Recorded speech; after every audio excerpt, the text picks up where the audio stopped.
Congratulations! You have been selected to become a member of the Darwin Correspondence Project. We hope you like gender studies because specifically you will be contributing to the Darwin and Gender project. Hooray!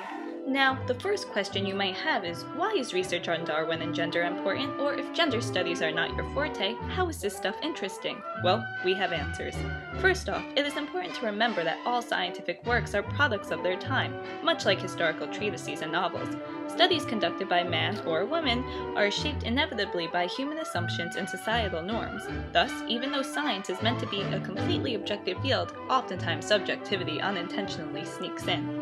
Because Darwin is such a highly regarded scientist, people tend to dehumanize him in the sense that Darwin becomes synonymous with evolutionary biology and natural selection.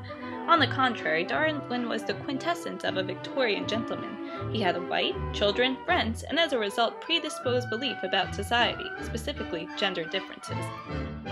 Given this background, it is interesting to discover just how his beliefs concerning gender and sexuality influenced his rather esteemed and influential scientific texts that continue to affect studies today.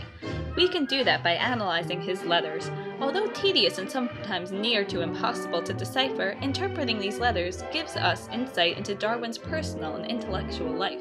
Now, don't you think that's interesting? I guess. I mean... Well, you still probably have tons of questions running through your mind concerning Darwin and gender. And so do we. That's why we need your help. Well, I have a piece that's due in like half an hour.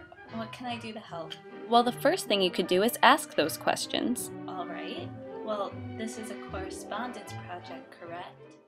Right. Then wouldn't it be interesting to look specifically at the ways in which Darwin responds to both his male and female correspondence? Exactly right. While we could just put up a red flag whenever Darwin mentions the words gender or males and females, it is even more useful to analyze his letters from a sociological standpoint to see how he addresses his contemporaries of different genders. Or we could try discovering if Darwin was truly a product of his time. Maybe he really was progressive, but feared that his radical views would dissuade readers, right? All these points and questions you are raising are great. You are really starting to think like a member of the Darwin and Gender project, but now it's time for your first test. Here you have some excerpts from correspondence between Darwin and Caroline A. Kennard. Read it and share with us your findings. Do this right.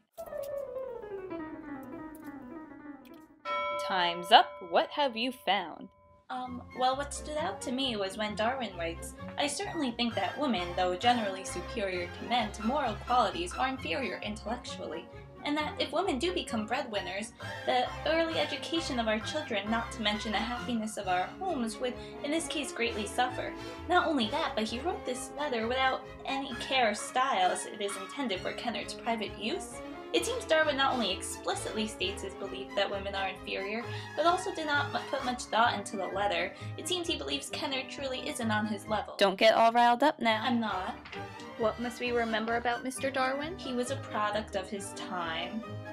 Yet, in other letters, Darwin actually helps women such as Lydia Ernestine Becker and Mary Boole with their scientific inquiries, rather than just dismissing them as irrelevant. Well, there you go. You are now ready to be an official member of Darwin Correspondence Project. It's a shame you have to go do your piece set.